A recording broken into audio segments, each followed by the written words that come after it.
When I was a kid, I was always fascinated with future game consoles. I remember there used to be a lot of fake 3D work or photoshopped images of what the next PlayStation, Xbox, and Nintendo systems were gonna be, and when they announced the Nintendo 3DS, I was excited to see not only improvements from the Nintendo DS, its predecessor, like better graphics, cutscenes in games, and applications like Netflix being compatible with it, but also the concept of being able to play video games in 3D without glasses. To me, that sounded like something out of a sci-fi flick. Because of how much consoles fascinated me, I used to try and draw my own system called the Pocket Player when I was little. Basically, it was a handheld PC/phone that could play any current or past-gen console game and/or application. Whenever I'd show my friends this idea, they used to roll their eyes at the idea of a handheld console or PC, and I don't blame them. At the time, the idea of playing a game like Skyrim on a handheld device was laughable to audiences and thought to be impossible. But here we are now with the Nintendo Switch, the fastest selling console in history. We also have small gaming laptops too now. Before the Switch released, most people in my friend group weren't really huge fans of Nintendo anymore. Sure, they grew up with their Wiis, their GameCubes, their DS's, but once the PS4 and Xbox One released, that was all the rage. Unfortunately, I even encountered many people who despise Nintendo because they target the family-friendly demographic, they lack mature themes, and the fact that they used to censor games and avoid some third-party support. I was the only kid who owned a Wii U, a system that most of the general audiences either didn't want or mistook it for an expensive accessory for the original Wii. Honestly, I'm thankful that the Switch exists. Nintendo had taken a risk again. The Wii was one of the first motion capture consoles, the DS was the first handheld gaming console with a touchscreen and had more advantages than the Game Boy, and the Game Boy was one of the first handheld gaming systems. And now the Switch is the first handheld console, and you could instantly have two controllers to play with a friend on the go, thanks to the use of Joy-Cons. Nintendo also decided to change some of their policies with the Switch, like allow more third parties to create games, and they even promised to never censor games again. Because of this, now all of my friends who weren't into Nintendo before got back into it and absolutely love franchises such as Mario, Zelda, Kirby, Animal Crossing, Splatoon, etc. It was like a dream come true. Even the people who shat on Nintendo for multiple years and said it was for babies magically suddenly started playing Mario Kart. With all that being said, what did I actually miss about the Wii U? Although it may not seem like it, the Wii U was in fact an ambitious console. It just wasn't as big of a risk as the Switch, and it made a lot of mistakes. Like I said, general audiences didn't know what it actually was. Some of the launch titles were cringe. A lot of commercials made it seem like the system was targeted at kids. It comes with 2 free games. And Nintendo was still infamous for its policies. But here's a few things I liked, even if they were flawed. When Flipnote Hatena was shut down on the Nintendo DSi after the system became discontinued, I was really sad to see it go. The thing that I liked about Flipnote Hatena was the neat idea of being able to upload and watch animations on your DSi. You could also rate and download animations, leave comments, and even create your own quote-unquote channel, which would be a community where people could upload about a specific topic you're looking for. It was kind of like a creative social platform for Nintendo fans on the system itself, and it was really unique. Then when the Wii U released, Nintendo announced a new social platform called Miiverse, and it was an exclusive application for the Wii U and eventually the Nintendo 3DS. Before I owned a Wii U, I had heard about Miiverse when I saw that it featured a Super Smash Bros. Discussion group where people would request characters to be in the upcoming Smash Bros. For Wii U and 3DS. Some of the requests were either genuine or laughable shitposts where people would request characters like Ronald McDonald, Goomba, and of course Shrek. It got so ridiculous that Masahiro Sakurai, the director of Smash, even had to bring up in an interview that some of the weirdest requests he got for characters he saw in the community were SpongeBob SquarePants and Goku, and he had to clarify once again that characters outside of video games cannot be in Smash Bros.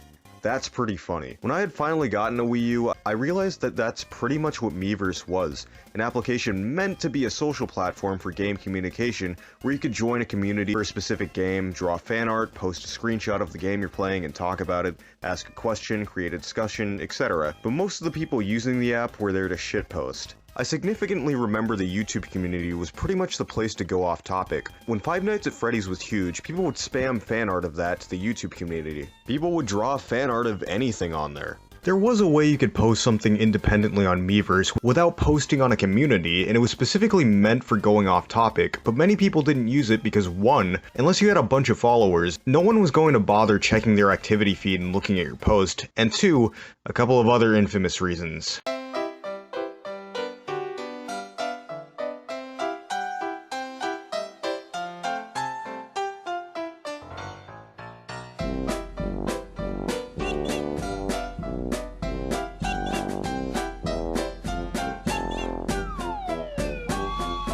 Yeah, most people didn't know what it was, and most people didn't care.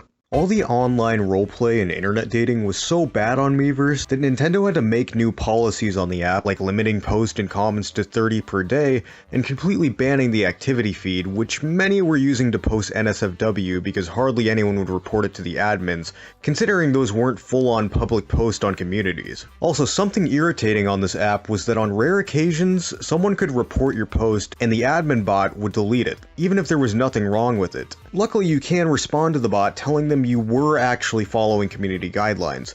I remember this happened to me once because I got reported for having literally a drawing of Shrek. Although posts and comments were limited, you were still able to friend people on Miiverse with your Wii U and message them as much as you want. I'm not gonna lie, that's a little bit scary to think about since there were so many kids trying to date on this app, and a lot of adults used Miiverse too. Not only that, but there was a video chat application on the Wii U. This is probably why Nintendo ultimately shut down Miiverse and never attempted a social platform on their console ever again. It wouldn't have been the first time a Nintendo social app became To Catch a Predator. God, people were fucking disgusting. Not even joking. Oh, by the way, on the last day of Miiverse, they decided to shut down the admins. So when people posted, lots of spam of, let's just say fan servicey material. Yeah. Another thing I have to praise about the Wii U were the art applications. Unlike the Switch, the Wii U came with a stylus similar to the Nintendo DS and 3DS library. My favorite one being Art Academy, where people would make so much detailed fan art. The Art Academy community on Miiverse was basically like a less cringy version of DeviantArt. Not only that, but you could upload your drawings online using the Wii U internet browser. Another benefit to having a stylus on this console was that it was a lot more easier to make levels in Mario Maker. I know that on the Switch you could just use those squishy tip tablet styluses, but it's just not the same and it's a lot more harder to control for me. Oh, and when I first got my Wii U, I actually got it at a pawn shop, and I noticed that a Netflix account was still there, and I'm not gonna lie, I used it, of course, and the first movie I watched was Beavis and Butthead Do America. As soon as I finished that, they immediately kicked me off and I never got to use it. So I just ended up watching YouTube and watching movies on the internet browser, and oh my god, it was amazing. First off, I knew a glitch where you could actually skip YouTube ads really easily, even if they weren't supposed to be skippable. And before they banned every single website that streams movies, keep in mind I didn't know any better and I was young when I was doing this, it was like paradise because I could watch it on my TV or the gamepad. I mean, I'd never do that again. In fact, I didn't do it. No, I'm being serious. I actually buy shit now. Plus, I have friends who used those websites unprotected, and they ended up getting major viruses on their computers, so yeah, don't do that shit. The Wii U video chat application I didn't really use that much, but I did think it was pretty cool having a camera there. I was actually really shocked that the Switch didn't have a camera or a video chat application. I assume that they're probably saving that for the next 3DS, but it would have been cool to have that on the Switch too. But really, we already have so many devices for the internet and video chat and taking pictures, you know, your phone or PC, the thing you're using to watch this video. So is there really a point in amping the price on the Switch just to have that content that you probably already have on other devices? So yeah, the Wii U may have been just a forgotten Nintendo console that a lot of people didn't care about at the time, but to me it was kind of special.